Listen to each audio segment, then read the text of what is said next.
Oi pessoal, sejam todos bem-vindos à nossa quarta videoaula do curso de inspeção de equipamentos, né? Lembrando que essa é a nossa quarta videoaula do curso da matéria de corrosão e monitoração da corrosão. De maneira que nessa nossa quarta videoaula vamos dar início aqui aos mecanismos de corrosão, né? As formas de atuação dos nossos agentes corrosivos, certo? Então, a minha metodologia de aula todos conhecem muito bem, né? É uma apresentação de slides, com sua respectiva explicação, se assim necessária. Certo? Mas, sem mais delongas, vamos começar aqui a nossa apresentação. Bom, corrosão, né? Os mecanismos. Mecanismo químico, que é a oxidação direta, né? Ocorre sem a presença de eletrólito líquido. Recordam-se, senhores, que em outras videoaulas, se eu não me engano, na segunda videoaula, eu lhes disse que a corrosão química, o mecanismo químico de oxidação, né, que é a oxidação direta, ele, diferentemente da eletroquímica, ela não necessita de um eletrólito, no caso da água, né, que é um clássico exemplo. Por essa razão aqui, ó, reações químicas diretas entre o material e o meio corrosivo, não havendo geração de corrente elétrica. Ou seja, se não há geração de corrente elétrica, obviamente não há o que? Necessidade de um eletrólito, certo? Então é nada mais do que uma reação química direta, né? Do contato do material com o seu respectivo meio corrosivo, certo? Mecanismo eletroquímico, agora diferente, né? Diferente aí do seu mecanismo químico. O mecanismo eletroquímico ocorre em presença de eletrólito líquido, ou seja, necessita de uma solução condutora de elétrons, né, de íons e etc. E reações químicas, né, são nada mais que reações químicas que envolvem transferência de carga ou elétrons através de uma interface ou eletrólito. Ou seja, a interface e o eletrólito, nesse caso, são simplesmente mediadores, né? São intermediários aí que fazem a passagem dos elétrons. Então, a diferença básica entre o mecanismo químico e o mecanismo eletroquímico são essas, certo? Um, que é o químico, que ocorre sem a necessidade do eletrólito, no caso aí um exemplo seria a água, certo? E o outro necessita da presença de um eletrólito, certo? Que no caso seria a água, por exemplo, qualquer solução condutora de elétrons, certo? Bom, falemos agora mais precisamente, mais aprofundadamente, sobre o mecanismo químico, né, de oxidação direta. O processo global da corrosão pode ser dividido em etapas químicas e eletroquímicas. A superfície isenta de óxidos de um metal, por exemplo, ferro ou cobre, exposto ao ar seco, ou seja, livre de umidade e sem temperaturas ordinárias, forma prontamente um filme de óxido fino e quase imperceptível que isola o metal do oxigênio. Ou seja, mesmo com a ausência do eletrólito ou de qualquer coisa úmida nesse caso, fica explícito o que para a gente? A formação de um filme, né, de óxido, uma camada de óxido extremamente fina, imperceptível praticamente a olho nu, que a partir desta é sustentável, né, é sustentada uma corrosão eletroquímica, né, uma corrosão química, perdão, não havendo assim a necessidade do seu eletrólito, ou seja, ela, sem a necessidade de alguma coisa úmida, condutora, uma solução condutora de elétrons, ela por si só ela sustenta um processo de corrosão, né, por reações químicas.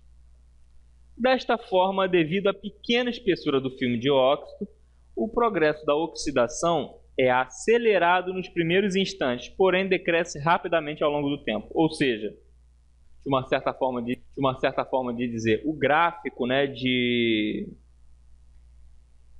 desenvolvimento dessa corrosão, ela se tem do maior ímpeto para o menor ímpeto, certo? Como diz o próprio parágrafo, esse processo da oxidação ele é acelerado nos primeiros instantes, porém decresce rapidamente ao longo do tempo, certo? Então, com o passar do tempo, ele vai decrescendo, certo? Vai se tornando cada vez um processo mais lento, porém constante. Se este metal for agora aquecido, o filme se tornará espesso o suficiente para ser visível, ou seja, você vai aumentar a espessura do seu filme de óxido, ele passará a ser visível. Evidentemente que haveria necessidade de um aquecimento desse filme. Se aumentarmos ainda mais a temperatura, o óxido se tornará ainda mais espesso e começará a se descamar, causando a perda de espessura do metal, ou seja, vai haver uma escamação. Porque aquela superfície, por mais invisível que seja, ela já comprometeu a estrutura metálica. Então, se você superaquece, você está o quê? Fazendo com que o seu substrato, que é o seu metal de base, sofra junto com esse filme, e em consequência disso, o filme se desprende, porém, junto com esse filme, o que vai com ele? Camadas de massa metálica, né, o que comprometeria, em consequência disso, a sua espessura, né? Haveria uma perda de espessura. Bom, aqui um esquema, né? O metal M e o óxido aqui, né? MO. Com o desprendimento dele, os cátions, os elétrons e os ânions, eles são soltos também, né, nessa reação global, fazendo com que haja um escamamento, certo? A escamação aqui, gerando assim a sua perda de material metálico. Por exemplo, a figura X, né, a figura versus a formação da camada de óxido. Segundo o modelo de Wagner, as forças motrizes para a difusão são as diferenças entre as atividades no metal M e a pressão parcial do oxigênio através do filme de óxido. Ou seja, as diferenças entre essa atividade metálica M e a pressão parcial do oxigênio, que é a externa, geram entre um e outro essa geração do filme com consequente desprendimento desses elétrons aqui.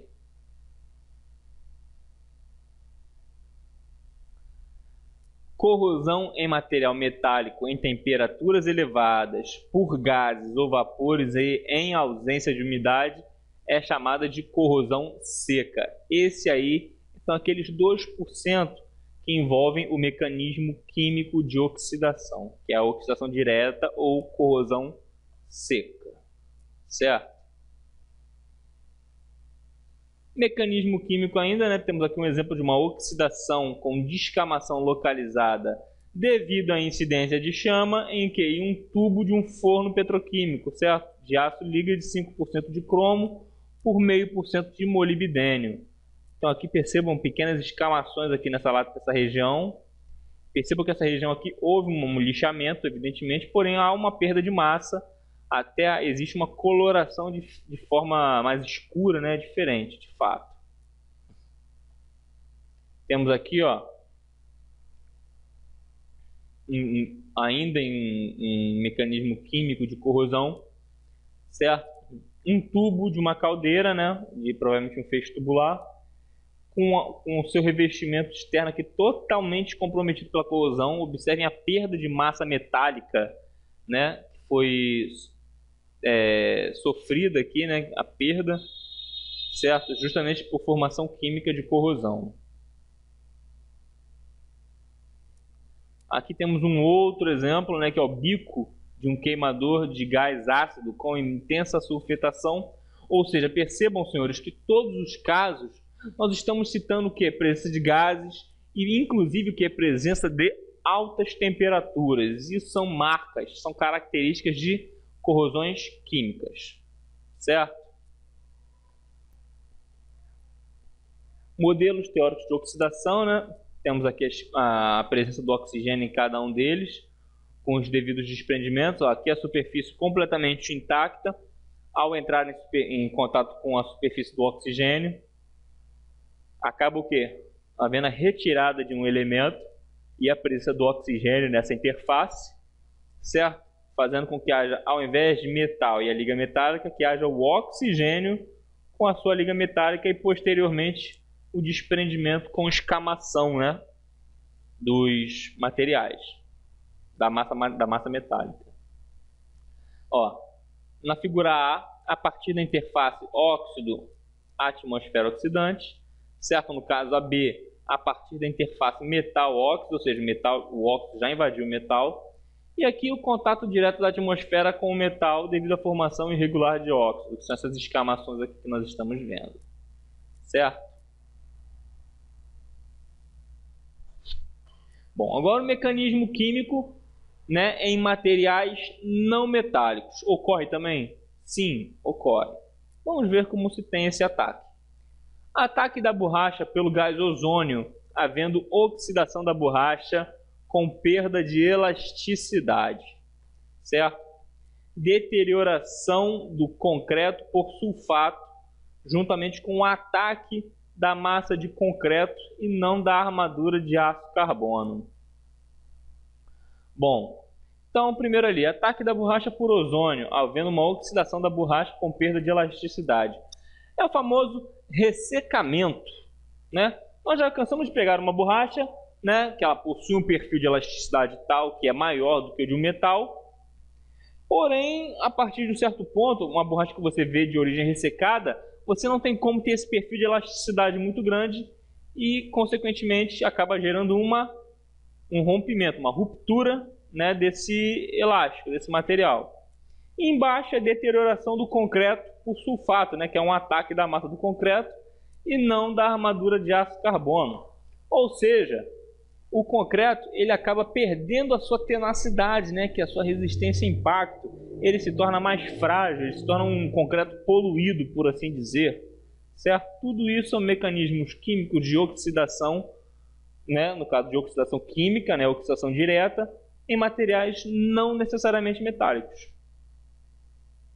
Bom, falemos agora sobre o mecanismo eletroquímico, né?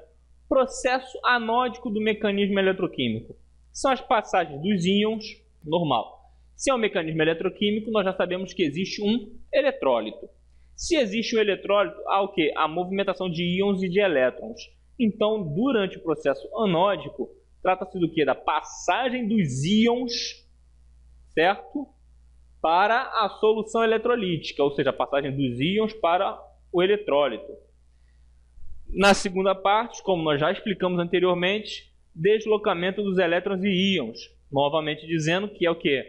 Transferência dos elétrons da região anódica para as catódicas pelo circuito metálico e uma difusão de ânions e cátions na solução.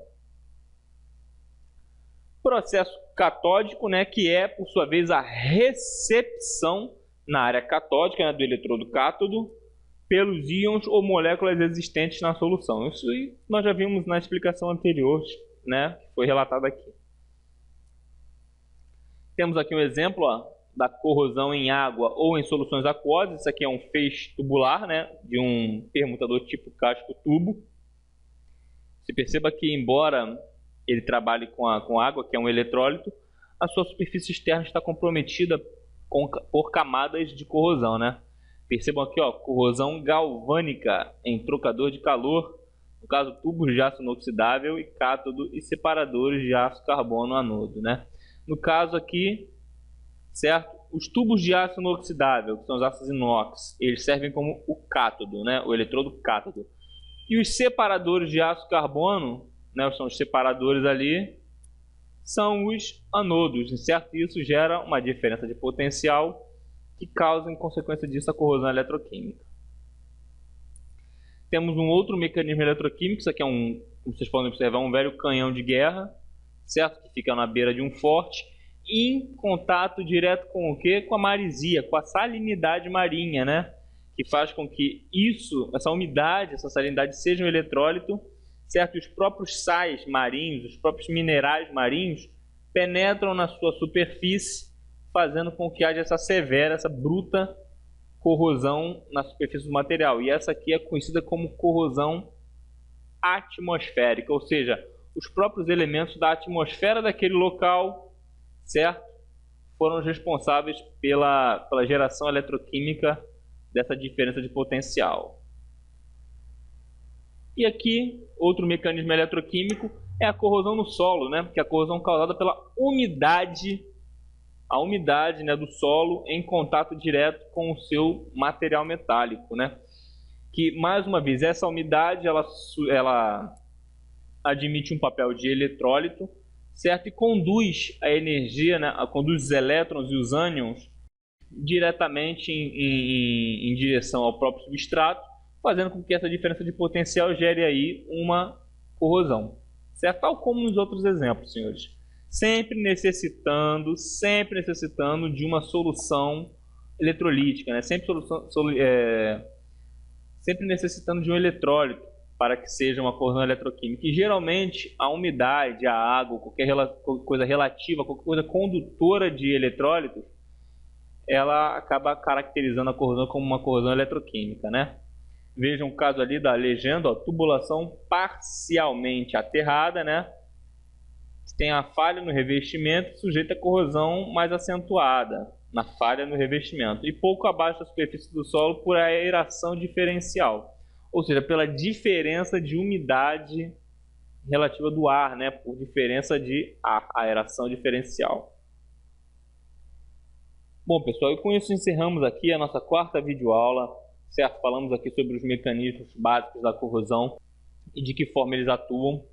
De maneira que na nossa próxima videoaula vamos dar início aqui ao monitoramento da corrosão. Será breve, porém também não de menor importância, né, do que essas 4 primeiras que nós podemos observar. No mais, fiquem todos com Deus, até a próxima, tchau, tchau.